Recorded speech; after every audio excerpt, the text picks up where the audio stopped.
A gente vai agora para o noticiário internacional, mas ainda falando de economia, porque o presidente eleito dos Estados Unidos, Donald Trump, destacou que as tarifas aplicadas pelo Brasil em diversos setores são muito altas. Ele citou o Brasil numa resposta dada numa entrevista coletiva. E exatamente por isso, ele continuou dizendo que os Estados Unidos têm a intenção de adotar uma postura semelhante, implementando tarifas de valor equivalente. Vamos ver esse trecho da entrevista coletiva de Donald Trump, dada hoje na Flórida, quando ele cita o Brasil. We're going to be treating people very fairly. But the word reciprocal is important because if somebody charges us, India, we don't have to talk about own. If India charges us 100% and we charge them nothing for the same, they send in a bicycle and we send them a bicycle, they charge us 100 and 200. India charges a lot. Brazil charges a lot. If they want to charge us, that's fine, but we're going to charge them the same thing. Trump disse que faria isso durante a campanha. Não citava o Brasil especificamente, ou chegou a citar, mas nunca diretamente ao Brasil. Agora, quando ele falou da Índia, ele logo lembrou do Brasil. E foram os dois únicos países citados nessa resposta. Qual é o perigo disso realmente acontecer e o risco que corremos se isso acontecer? Olha, Márcio, os Estados Unidos são um importantíssimo parceiro comercial do Brasil. E o presidente Trump tem razão ao falar de reciprocidade. Esse é um valor importante na diplomacia, inclusive na diplomacia econômica, aquela que trata de assuntos relacionados aos negócios. Até aí, concordo com o presidente Trump. Mas há uma diferença profunda no que o Brasil vende aos Estados Unidos e o que o Brasil compra dos Estados Unidos. E aí eu explico. O Brasil, Márcio, compra muitos itens industrializados.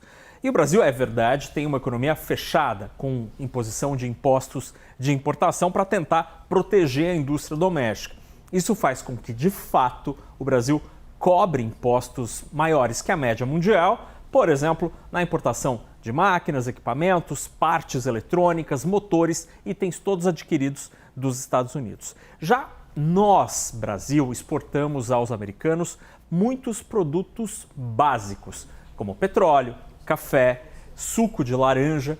Tudo isso tem um outro tratamento tributário quando entram em países como os Estados Unidos. Por quê? Porque isso é uma commodity. Se você não comprar o suco de laranja do Brasil ou o petróleo do Brasil, você pode comprar de outros mercados, porque o preço é global. Então, quando o Trump ameaça com uma elevação de impostos nesse tipo de pauta de importação para os americanos, isso significa uma coisa: inflação para os Estados Unidos. O Brasil, é verdade, pode perder um grande mercado consumidor, mas pelo fato de serem commodities, é relativamente menos complexo encontrar um outro comprador. Porque se os Estados Unidos não comprarem do Brasil, suco de laranja, café, eles terão de comprar de outro vendedor.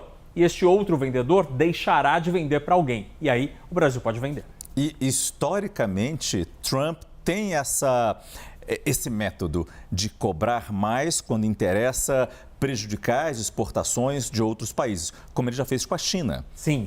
Com a China é muito evidente essa política e ele tem trazido toda essa história de volta ao tentar proteger a indústria americana, né, o Make America Great Again, e de maneira a protegerei, ali colocarei imposições contra produtos importados, de modo a que o produto americano ganhe competitividade relativa na comparação, por exemplo, um carro chinês, um carro americano. Isso fortalece a indústria doméstica, a indústria norte-americana, mas gera um impacto para os clientes americanos, que é mais inflação. Este tem sido um ponto de muita preocupação para os economistas que acham que o governo Trump vai ter mais inflação e ter mais juros a partir do ano que vem. Agora, um aspecto interessante sobre China, Márcio, na sexta-feira, um tribunal de apelação de Washington negou o pedido do TikTok, da ByteDance, a empresa que está por trás do TikTok, com relação a uma lei que foi assinada por Joe Biden em abril, que dá até o dia 19 de janeiro do ano que vem, a data final, para que a ByteDance encontre um novo dono para o TikTok nos Estados Unidos. O tempo está correndo, tem pouco mais de um mês até lá, e exatamente um dia antes da posse de Trump. E o que muitos analistas estão dizendo é que Trump pode usar esse caso do TikTok como algo de barganha com a China, do tipo, eu deixo o TikTok continuar de portas abertas nos Estados Unidos, desde que vocês abram o mercado chinês ou favoreçam a indústria americana em algum outro segmento, em alguma outra negociação. Vamos sentar aqui e conversar. Exatamente. Talvez o TikTok faça parte dessa mesa. Obrigado, Fernando Nakagawa, que volta ainda nessa edição do CNN Prime Time. Até daqui a pouco, Naka.